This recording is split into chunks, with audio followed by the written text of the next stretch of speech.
Good morning. It's good to have you join with us this morning.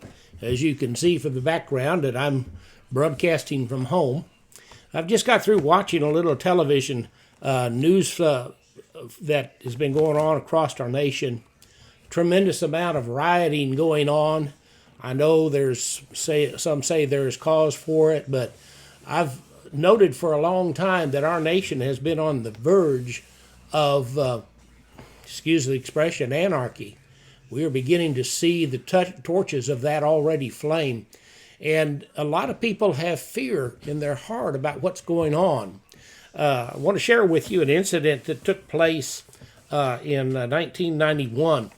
During the Gulf War of 1991, Iraq launched a series of Scud missile attacks across Israel.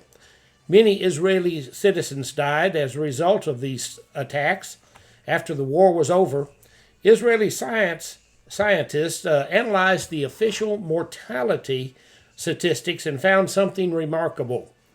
Although the death rate had jumped among Israeli citizens on the first day of the Iraqi attacks, the vast majority of them did not die from any direct physical effects of missiles. They died from heart failure brought on by fear and stress associated with the bombardment. Psychological studies conducted on Israelis at the time showed that most stressful time was the first few days leading up to the outbreak of the war on January 17th and peaked on the first day of the Scud missile attacks.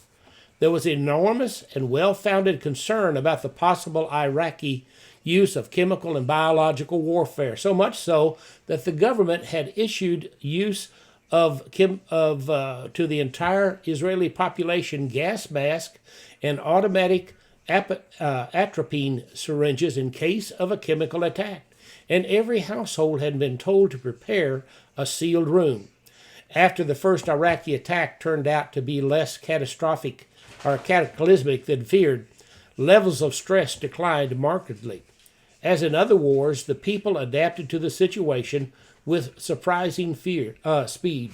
Then, as the fear and anxiety subsided, the death rate also declined.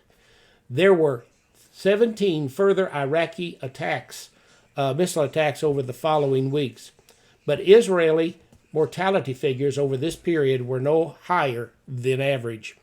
It was fear and psychological impact of the missiles, not the physical impact, that claimed the majority of victims.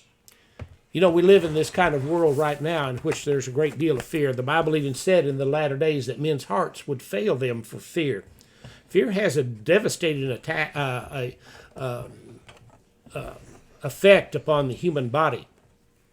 David also dealt with this fear over in Psalms 34.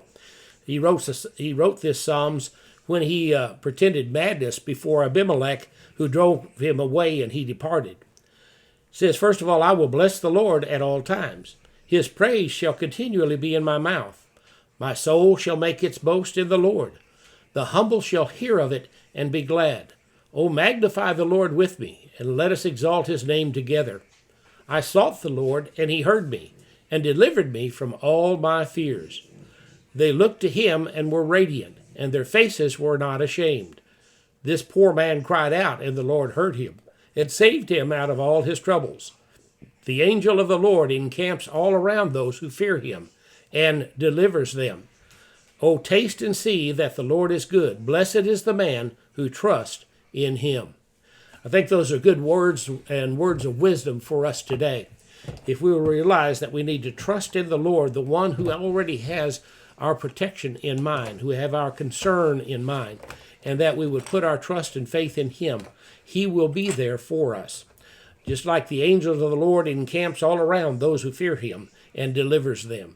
So if you're afraid today because of what you're seeing, remember, God's still in control. And I believe he's still on the throne.